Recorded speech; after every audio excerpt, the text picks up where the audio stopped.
আমাকে যে লোকটি বিয়ে করল তার আগের স্ত্রীর একটা ছেলে সন্তান আছে, তার স্ত্রী মারা গেছে, এখন তার ছেলেটিকে দেখাশোনা করার জন্য আমাকে বিয়ে করেছে। ছেলেটার নাম সুজন, বয়স 1-2-1-3 বছর হবে। আমিও জেনে শুনে তাকে বিয়ে করেছিলাম। আমার স্বামী আমায় বিয়ে করেছিল তার কারণ তার ছেলে সুজনকে দেখাশোনা করার জন্য, কিন্তু সুজন ছেলেটি আমার দিকে খারাপ দৃষ্টিতে চেয়ে থাকত। আমি বুঝতে পারতাম সে আমার কাছে কি চায়। দিন স্বামী এক কাজে শহরে চলে গেলেন, আর এর মধ্যে বাড়িতে কেউ ছিল না। রাতে সুজন বল, মা আমি আমার রুমে একা ঘুমাতে পারব না, অথচ তার বাবা বাড়িতে থাকতে সে তার নিজের রুমে ঘুমাতো। আমার রুমে ঘুমানোর জন্য আমার প্রতি রাতে বলতো, আমার আসল মা বেঁচে থাকলে আমাকে না করতে পারত না, তুমি মুখে মুখে না করে দিলে, এসব বলে কান্না করতে লাগলো। আমি বলেছিলাম, এখন তুমি বড় হয়েছ, তোমার আলাদা রুমে ঘুমাতে যাওয়া উচিত। সুজন মাঝে মাঝে করত আমি যেন তাকে গোসল করিয়ে দেই। একদিন তার কান্না দেখে এবং কেন আমার রুমে ঘুমাতে চায় এই বিষয়টা জানার জন্য আমি বললাম, ঠিক আছে, তুমি আজ আমার রুমে থাকবে। রাত যখন 2টা বাজে তখন সুজন আমার সাথে যা করেছিল তা শুনলে তোমাদের চোখ কপালে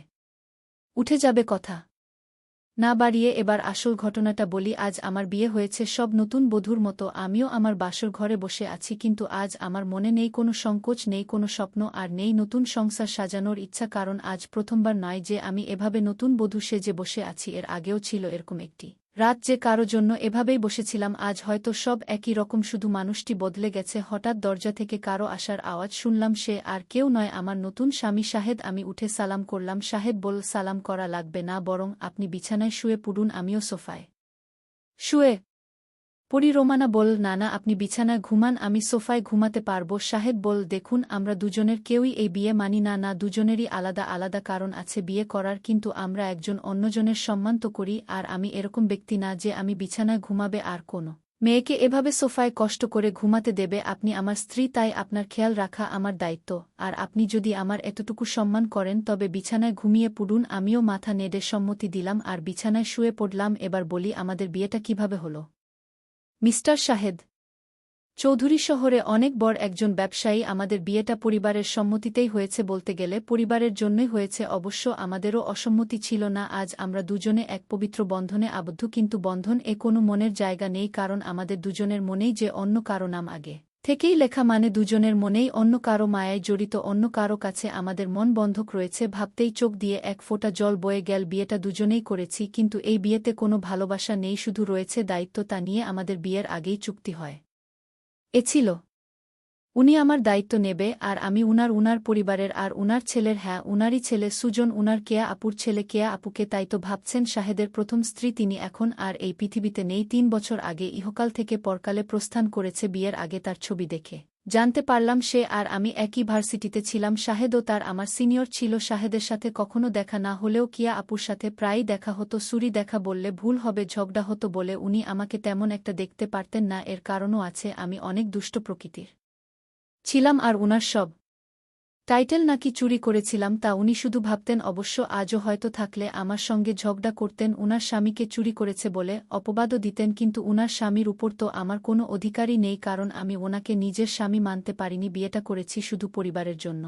সুজন এখন 1-2 বছরের ছেলে, ক্লাস 5-এ পড়ে। দেখতে একদম তার বাবার মতো, যেমন সুন্দর তেমনি মায়াবী দেখতে। বিশেষ করে তার চোখ দুটি। শাহেদের ভাবি থেকে শুনেছি শাহেদের চোখে নাকি অনেক মায়া, কিন্তু কখনো তাকাইনি, কারণ এখন আর কারো মায়া পড়তে চাই না। একবার পরে অনেক কেঁদেছি, আর কাদার ইচ্ছা নেই, আর না কষ্ট সহ্য করার ক্ষমতা আছে থাকে। এসব বাদ দিয়ে এখন ঘুমিয়ে পড়ি। ঘুম থেকে উঠলাম, সকালের আলো যখন চোখে এসে পড়ল, উঠে দেখি শাহেদ এখনও ঘুমোচ্ছে, কিন্তু জানালা থেকে আসা আলো তার ঘুমে ব্যাঘাত হচ্ছে, তাই পর্দা বন্ধ করে দিয়ে বাইরে চলে আসলাম। এসে দেখি আমার শাশুড়ি মা আর ভাবি আগে থেকেই উঠেছে। আরে বৌমা, তুমি এত সকালে কেন? রোমানা বল, আসলে মা ঘুম ভেঙে গিয়েছিল তাই। ভাবি তা ঠিক আছে, কিন্তু আমাদের নতুন বউ, কোনো সাজগোজ নেই, নেই কোনো গহনা। ভাবি আসলে আমি সাজগোজ পছন্দ করি না। ভাবি বল, জানি, তাই তো গতকাল নিজের বিয়েতেও শাস্তিতে দেখিনি। মা বল, বিয়েটা কি তেমন ভাবে হয়েছে নাকি তোর দেবরের জন্য কিছুই করতে পারলাম না? ভাবি বল, থাক মা, বাদ দেন, আমাদের নতুন বউ তো এমনিতেই চাঁদের টুকরো, ওর সাজা বোঝা লাগবে না। ভাবি, আমি বুঝি সুন্দর না? মুখ গোমরা করে মা বল, তুইও খুবই সুন্দর, কিন্তু মা জানো, আমি ছেলে হলে ঠিকই আমার দুই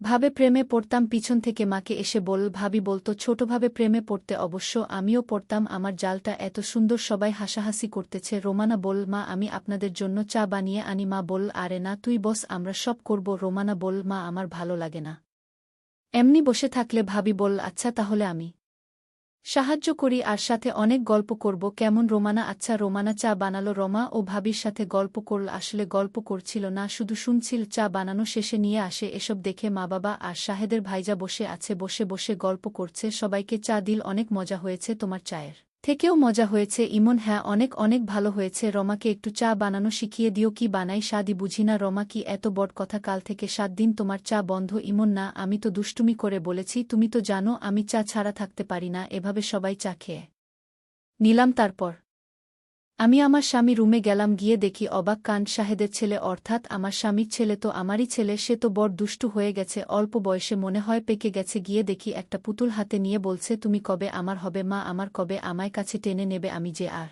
থাকতে পারছি না মা। আমি অবাক হয়ে তার কথাগুলো শুনতে পেলাম। কোনো মাকে সে চায়, আর মায়ের কাছে তার কিসের চাওয়া? আর তার মা তো বেঁচে নেই। তাহলে আমাকে নিয়ে কিছু বলছে নাকি? এত ছোট ছেলে এই বয়সে পেকে গেছে। কি বলছে কিছুই বুঝতে পারছি না। কিছুদিন পর আমার স্বামী ব্যবসার কাছে বাইরে গেলেন কিছুদিনের জন্য। সুজন ছেলেটি আমার দিকে সবসময় এক অদ্ভুত দৃষ্টিতে তাকিয়ে থাকে, মনে হয় তার চোখের ভিতর হাজারো পিপাসা। আমি হঠাৎ জিজ্ঞেস করলাম, এই সুজন, তুমি এভাবে আমার দিকে তাকিয়ে কি দেখছ?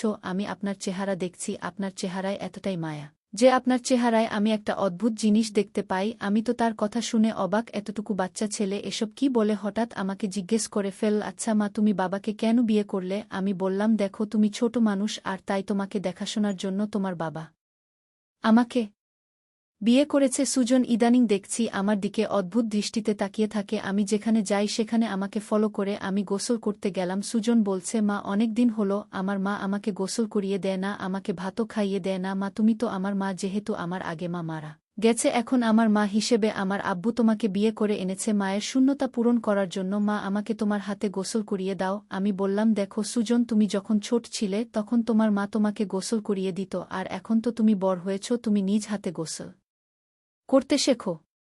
তাই এখন আর আমি তোমাকে কিভাবে গোসল করিয়ে দেই তুমি নিজেই করতে পারবে। বাবা থাক, মা পর কখনো মা হয় না। আমি বুঝতে পারলাম আমাকে তোমার কোনো হেল্প করতে হবে না। এই বলে সুজন চলে গেল। আমি চিন্তা করলাম, আমার কি কোথাও ভুল হয়েছে? আমি তো এখন তার মা, আর তাই মা হিসেবে আমার কর্তব্য পালন করা উচিত ছিল। কিন্তু সুজন তো তার বাবা বাড়িতে থাকাকালীন আমার হাতে গোসল করতে চাইত না। আজ বাড়িতে তার বাবা নেই, আসলে কারণটা কি? বিশ্বাসটা আমি কিছুই বুঝতে পারছি না। এসব ভাবতে ভাবতে রাতের রান্না শেষ করে আমার রুমে গিয়ে সুজনকে ডাক দিলাম, গিয়ে দেখি আমার একটা ছবি হাতে নিয়ে ছবিটির সাথে কি যেন বলছে, আর ছবির সাথে এক অদ্ভুত আচরণ করছে, আর বলছে, আমার মনের আশাটুকু কবে পূরণ হবে মা? সুজন চোখের পানি ছেড়ে কান্না করছে আর বলছে। আমি ডাক দিলাম, সুজন, তুমি কান্না করছো কেন? তোমার কি হয়েছে? কিছু হয়নি মা, আমি আসছি, তুমি যাও। আমি এক গভীর চিন্তায় পড়ে গেলাম। সুজন আমার কাছে কি চায়? তার দৃষ্টিভূমি আমার কাছে স্বাভাবিক মনে হচ্ছে না। সুজন খেতে বসল আর তার মাকে বলতে লাগল, মা, আজ রাতে আমি তোমার রুমে ঘুমাবো। আমার ওই রুমে একা একা ঘুমাতে ভয় লাগে। আমি বললাম, সুজন, তুমি এখন বড় হয়েছ, তোমায় ভয় পাবার কথা না। তুমি তোমার রুমে ঘুমাও, কিছু হবে না। সুজন আমার কথার জবাবে বলল, আরে মা, আমার আসল মা যদি বেঁচে থাকত তাহলে এভাবে মুখে মুখে না করতে পারত না। আমার সব ইচ্ছা আমার মা পূরণ করত। আচ্ছা সুজন, তোমার কাছে একটা প্রশ্ন। তোমার আব্বু যখন বাড়িতে ছিল তখন তুমি তোমার সব আবদারের কথা বলতে না? এখন তোমার আব্বা বাড়িতে নেই, আর এখন তোমার অনেক আবদারের কথা বলছো কেন মা? তুমি আমার কষ্ট বুঝবে না? আমি তো কিছুই বুঝি না, সব তুমি বোঝো। এসব কথা বাদ দিয়ে এখন ঘুমাতে যা, রাত অনেক হয়েছে। সুজন চোখের পানি ছেড়ে তার রুমে চলে গেলেন, আর আমি শুয়ে শুয়ে সুজন আবদারের কথা ভাবতে লাগলাম। সুজন আমার রুমে ঘুমাতে চায়, তার নাকি নিজের রুমে থাকতে ভয় করে, আবার বলে তাকে গোসল করিয়ে দিতে। আমার ছবি হাতে নিয়ে ছবিটির সাথে গুনগুনিয়ে কি জানি বলে না। আমি কিছুই ভাবতে পারছি না। এসব ভাবতে ভাবতে আমার কিছুতেই ঘুম আসছে না। হঠাৎ সুজনের রুমে একটা আওয়াজ শুনতে পেলাম। আমি জানালা দিয়ে উকি দিয়ে দেখি ছবিটি হাতে নিয়ে ছবির সাথে এক অন্যরকম আচরণ করছে, আর মাঝে মাঝে হাসছে, আবার কান্নাও করতেছে। আমি এসব ভাবতে ভাবতে পাগলের মতো হয়ে গেলাম, কিছুতেই ঘুমাতে পারছিলাম না। কিন্তু হঠাৎ আমার মাথায় একটা বুদ্ধি এলো। আসলে সুজন আমার কাছে কি চায় তাই আমার জানতে হবে। তাই আমি সিদ্ধান্ত নিলাম, আমি আমার রুমে তাকে থাকতে দিব, আর আমি ঘুমাবো না, ঘুমের ভান করে থাকব। তাহলেই বুঝতে পারো আসলে সুজন আমার কাছে কি চায়, তা স্পষ্ট হয়ে যাবে। তারপরের দিন আমি সুজনকে বললাম, সুজন, আজ তোমাকে আমার নিজের হাতে খাবার খাইয়ে দিব, তুমি খাবে না? না মা, আমি তোমার হাতের খাবার খাবো না, কারণ তুমি আমার আবদার পূরণ করো না। ঠিক আছে বাবা, তোমার সব কথা রাখব। তুমি এবার আমার হাতে রান্না করা খাবার খেয়ে নাও। সত্যি বলছো মা? সত্যি। সত্যি। এবার সুজন খুশি হয়ে সে আমার হাতের খাবার খেল ঠিক আছে বাবা, তাহলে তোমার আজকে তোমার রুমে থাকতে হবে না, তুমি আমার রুমে ঘুমাবে, কারণ আমি এখন বুঝতে পারছি বড় রুমে থাকতে তোমার ভয় লাগে, তাই না? তাহলে তুমি আমার কষ্টকু বুঝতে পেরেছ না? তারপর সুজনের বাবার ফোন আসলো, সে ফোনে জানিয়ে দিলাম আসতে আরও ৩-৪ দিন দেরি হবে, তুমি ছেলের প্রতি খেয়াল রেখো। আমি মনে মনে একটু খুশি হলাম, কারণ যদি আমার স্বামী এসে পড়ত তাহলে সুজন আমার কাছে কি চায় তা হাতে নাতে ধরতে পারতাম না। ভালোই হলো। তারপর রাতের খাবার খেয়ে সুজনকে ডাক দিলাম, সুজন তুমি আমার রুমে আসো, আজ তুমি আমার রুমে ঘুমাবে, শুধু আজ নয়, যতদিন তোমার বাবা আসবে না ঠিক ততদিন।